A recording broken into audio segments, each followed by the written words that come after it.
My mother-in-law moved in and took over our lives, until I found the truth she was hiding. I'm a 30-year-old woman, and I've been married to Tom, 36M, for just over a year. Things were going well between us until a few months ago when his father passed away. That's when everything started to change. Tom's mother, Karen, my mother-in-law, has always been a bit difficult. She's never been supportive of my relationship with Tom. And now, without her husband around, it feels like she's doubled down on trying to cause problems.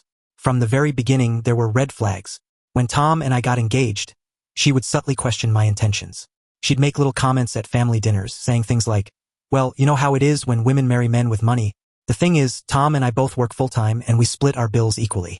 But to her, it didn't seem to matter. She always found a way to imply that I wasn't good enough or that I had ulterior motives. Then came the wedding. If I thought the engagement was stressful, the wedding planning was a whole new level of drama. MIL insisted on having a say in everything. She wanted to control the guest list, choose the flowers, and even dictate the colors. At one point, she announced that she was going to wear a white dress to the wedding. A white dress. I had to shut that down immediately. When I told her no, she acted like I was the unreasonable one, but I wasn't about to let her hijack our day. The wedding day itself had its own set of problems. Everything was going smoothly until the reception, when MIL suddenly started complaining that she felt faint.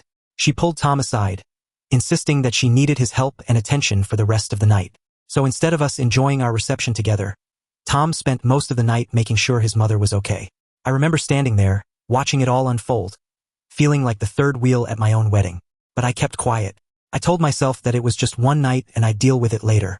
Tom's dad, Charles, my FIL, was always the one who kept things in check. He had this way of calming his wife down and diffusing situations before they got too out of hand. I could tell that Tom respected his dad's ability to handle her, and to be honest, I relied on that too. But after he passed, it was like MIL completely unraveled. Without him, there was no buffer between us. Tom, being the good son that he is, has a huge soft spot for his mom. He's always been protective of her, and now that she's widowed, it's like he feels even more responsible. He keeps telling me that she's just grieving, that she doesn't know how to cope, and that's why she's acting out. I tried to be understanding. I really did. But when she started showing up unannounced, criticizing everything from my cooking to how I run the house, it was hard to keep that patience.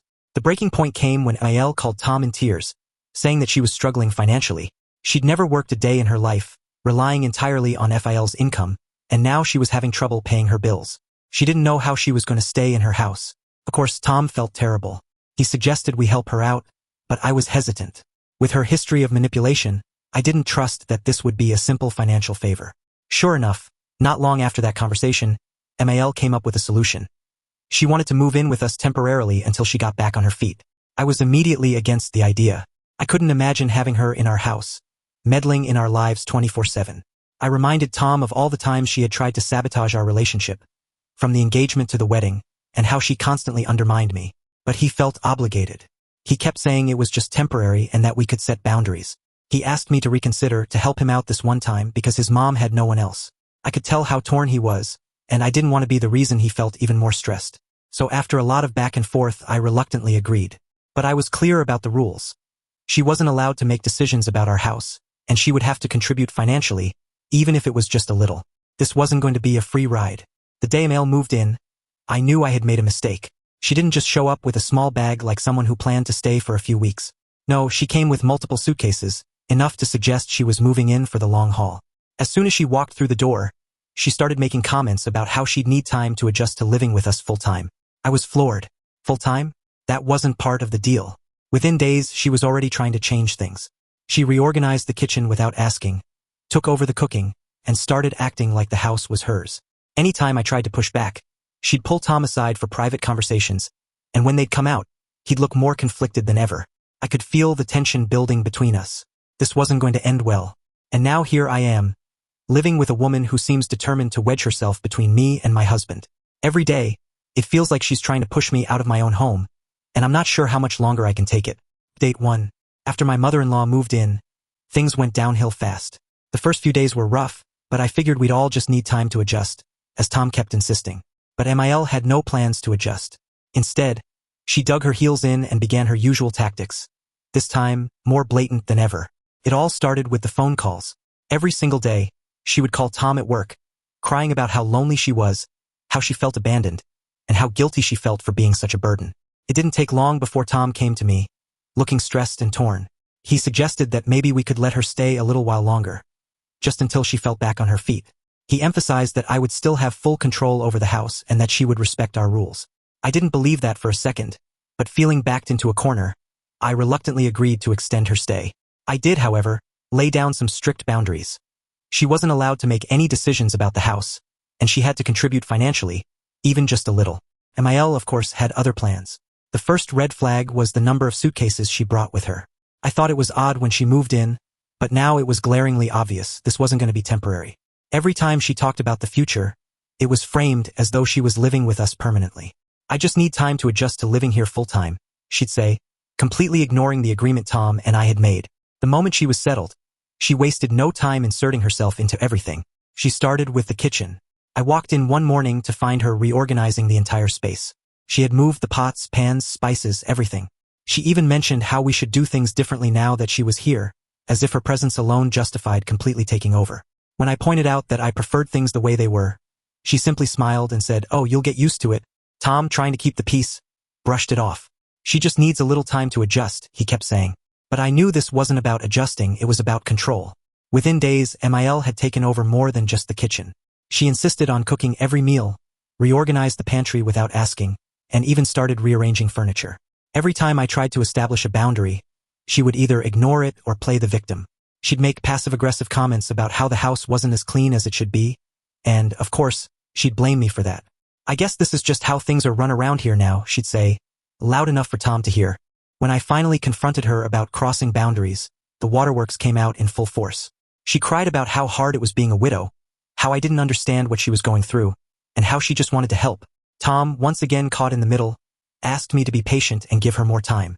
He didn't seem to realize how much of a toll this was taking on me. The tension between Tom and me grew by the day. We argued constantly, mostly about his mom. I was frustrated that he wasn't standing up for me, and he was equally torn, trying to keep the peace between the two most important women in his life. Emile, of course, played her role perfectly. She'd pull Tom aside for private talks, always leaving him more conflicted than before. I knew she was manipulating him, but he refused to see it. Meanwhile, my parents, who live out of state, reached out to me. They had noticed that I was stressed during our phone calls and offered their support. Their advice? Maybe I should give Emile more time to adjust. As much as I love my parents, they weren't here to see how bad it had gotten. Their suggestion only added to my frustration. It became clear pretty quickly that Emile had no plans to leave. Anytime I brought up the topic of when she might move out, she dodged the question entirely. She claimed she was still too emotionally fragile to live alone. Tom, feeling guilty, continued to side with her, leaving me feeling more and more isolated. I was trapped in my own home. Every day, Emile found new ways to undermine me.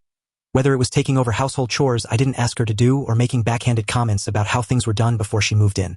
The resentment was building, not just toward her but also toward Tom. He wasn't standing up for me the way I needed him to, and it was starting to eat away at our marriage. I knew I needed to do something. Feeling at a loss, I turned to Reddit for advice again, explaining how the situation had escalated since my last post. Emile had dug in her heels, and Tom wasn't setting any real boundaries. I asked if anyone else had dealt with something similar, hoping for some kind of validation or advice. Anything that might help me get through this without completely losing my mind. It was either that or watch my marriage fall apart under the weight of Emile's manipulation, and I wasn't sure how much longer I could keep holding on. Update 2. Things only got worse after my last update. It didn't take long for my Emile's sneaky behavior to escalate. I'd walk into the kitchen and notice small things out of place. Personal items I kept in certain drawers would suddenly be moved. At first, I brushed it off, thinking maybe I had just misplaced them myself. But then it became more frequent. Books I left on the living room table would be moved to a different shelf. My makeup bag from the bathroom was suddenly shoved to the back of a drawer. It was clear Emile was subtly rearranging things, but only when Tom wasn't around. When I mentioned it to Tom, he immediately downplayed it. He said Emile was probably just trying to help out around the house, maybe tidying up while she had the time. But I knew it wasn't just that. She was sending a message. This was her space now, not mine. Things took a turn when Emile started undermining me directly. She made comments about how she had raised Tom to be a good man, implying that I wasn't taking care of him properly. She'd mentioned how she cooked for him every day growing up, how she kept their house spotless, and how Tom deserved to be treated that way. It was all thinly veiled criticism of how I managed our home. The breaking point for me came when she invited her friends over for dinner at our house. She didn't ask, didn't consult me. She just announced one evening that she had invited a few of her old friends to introduce me to the family circle. I was furious. Not only had she completely overstepped by inviting people into our home without telling me, but she made it sound like I was some outsider who needed to be introduced. The night of the dinner, things exploded. Her friends were barely through the door when Mal started acting like the hostess of the house. She paraded around, serving drinks and making little digs at me in front of them. At one point, one of her friends even commented on how lucky Tom was to have been raised by such a caring mother and how she was sure I was doing my best to live up to that standard. That was it. I couldn't hold back any longer. In front of everyone, I confronted her, telling her that this was my house and I wasn't going to tolerate being disrespected in my own home. Mal immediately went into victim mode, bursting into tears and acting as though I had attacked her out of nowhere. She claimed she was just trying to help and that she didn't know I'd react so harshly. The look on Tom's face said it all. He was siding with her. In the heat of the moment, he defended his mother, saying she didn't mean any harm and that I was overreacting. Couldn't believe it. Later, after everyone had left, Tom apologized. He said he was sorry for not backing me up in front of Mal's friends, but he kept insisting that Mal didn't understand boundaries yet and that I needed to be more patient. But I had lost all patience. I told him that things couldn't go on like this. Mal needed to leave, or our marriage would be in serious trouble. Of course, Mal somehow overheard the conversation. She burst into tears again, accusing me of trying to tear their family apart. She even went as far as to say that I was making Tom choose between his mother and his wife, which was exactly the situation I was trying to avoid. And then came the manipulation. Mal started planting little seeds in Tom's mind, suggesting that I was too controlling and didn't respect his family. She dropped comments like, "I don't think she understands how close we've always been," or, "It's a shame when someone tries to come between family." I could see Tom struggling with it, torn between his loyalty to me and his mother's constant emotional manipulation. But things hit a new low when Mal suddenly claimed she wasn't feeling well. She started complaining of dizzy spells and general fatigue, suggesting she might need medical attention. Of course, this delayed any talks of her moving out, as Tom was now worried about her health. But I couldn't help but wonder, was this real, or just another excuse to stay longer? The more she leaned into her supposed health issues, the more I doubted her. One minute she was too weak to leave the house, and the next she was perfectly fine when her friends came by or when she wanted to go shopping. Felt too convenient. Still, Tom refused to push her, convinced that she needed more time to recover before making any decisions about moving out. Then came the final straw. During one of her private talks with Tom, she made a passing comment about how Tom's ex-girlfriend would have handled things better, implying that maybe he had made a mistake in choosing me. Tom didn't defend me. Instead, he just awkwardly changed the subject. That was it for me.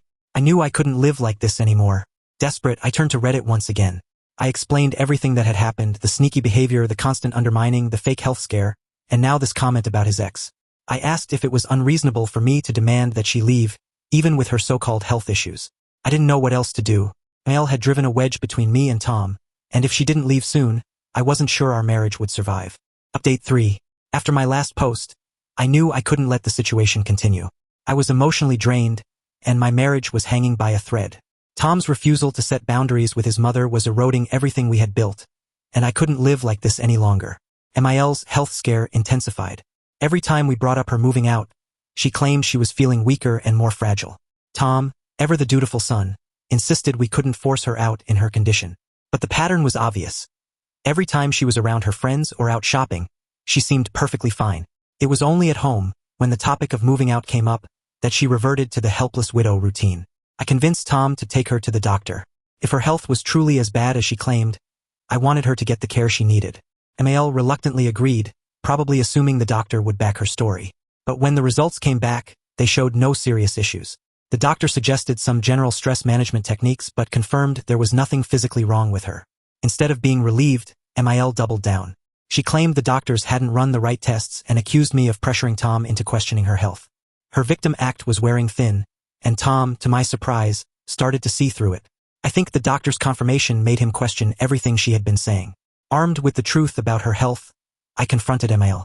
I told her that it was time for her to leave, and that she had until the end of the month to make arrangements. As expected, she exploded. She cried, accused me of being heartless, and said I was tearing the family apart. But I didn't back down. I told her that her behavior had caused enough damage and that she needed to go.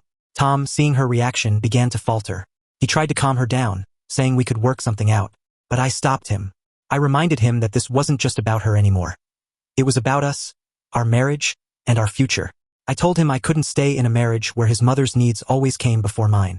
Feeling desperate, I dug deeper into Mal's finances. Something about her constant claims of being broke didn't sit right with me. And then I found it, the truth that shattered her entire narrative. Amael wasn't financially ruined at all. In fact, she had substantial savings and owned a second property that she had been renting out. She had more than enough money to live comfortably on her own. I confronted Tom with the evidence. He was stunned. He couldn't believe his mother had lied to him for months, manipulating him into thinking she was completely dependent on us. Seeing the proof in front of him, something shifted in Tom. For the first time, he realized the extent of her deceit. Tom confronted Amael with the evidence, and her reaction was exactly what I expected. She broke down, admitted to lying, and tried to justify it by saying she was afraid of being alone. She claimed she had only done it to stay close to Tom, that she didn't want to lose him after losing her husband. But Tom wasn't having it. He told her that her behavior was toxic and that she had crossed too many lines. By the end of the month, Amael moved out. She went to her second property, the one she had been hiding all along. The house finally felt like ours again, and the relief was overwhelming. Final update: with Amael gone, Tom and I began the hard work of rebuilding our marriage. We started couples counseling to address the damage her manipulation had caused. It wasn't easy. There were a lot of hurt feelings and unresolved issues to work through. But for the first time in months, we were on the same page. Tom apologized for not standing up for me sooner. He admitted that he had let his guilt over his father's death cloud his judgment and allowed his mother to manipulate him. He promised to set firmer boundaries in the future and to prioritize our relationship. As for Amael, she continued her attempts to stir up drama from afar.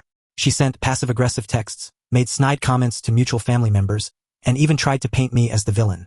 But her lies didn't hold up. Tom, now fully aware of her tactics, refused to engage. He blocked her on social media and limited their communication to brief, surface-level phone calls. The peace in our home was undeniable. Without Amael's constant presence, Tom and I were able to reconnect and focus on each other. The kids, who had picked up on the tension, seemed happier and more relaxed. It was as if a dark cloud had finally lifted. Looking back, I realized that standing up to Amael was one of the hardest things I've ever done, but it was worth it. It taught me the importance of setting boundaries and prioritizing my own well-being, even when it feels uncomfortable. And while our marriage isn't perfect, it's stronger now because we faced this challenge together. Thank you to everyone who offered advice and support throughout this ordeal. Your encouragement gave me the strength to stand my ground, and for that, I'll always be grateful.